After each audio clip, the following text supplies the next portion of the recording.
I'm in a pretty bad situation right now.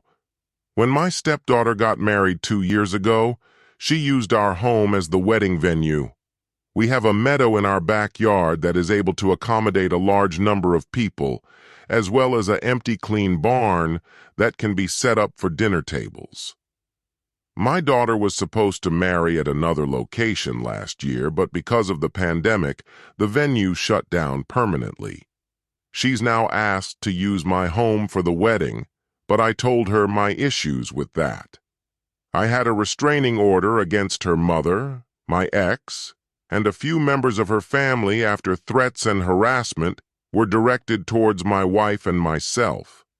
The restraining order expired mid-last year, but we haven't heard from them since.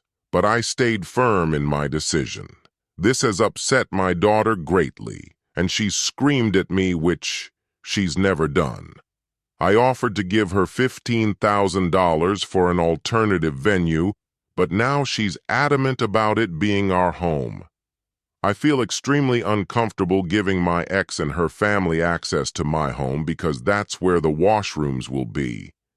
My daughter has put this issue on Facebook, and I now have all of my extended family against me. This has also stirred up my ex and her family against me.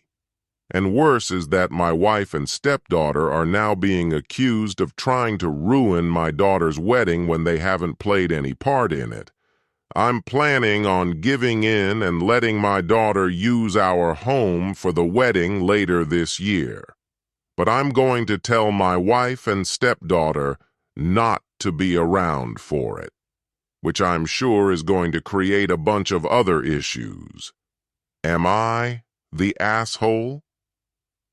Update to my post. I messaged my daughter about the outdoor trailer bathrooms, and she has refused and said it was a disgusting idea. She then accused me of treating her worse than my stepdaughter and that I play favorites and that I'm a terrible father. She does not want the wedding at our home anymore and hung up. She is no longer picking up my calls. I got an angry call from my mother who says she is hosting her wedding instead, and that I will not be welcomed at the wedding. My father will be walking my daughter down the aisle instead of me. Thanks, everyone, for the advice. I appreciate it. But I feel like I've made the biggest mistake of my life. I'm completely heartbroken.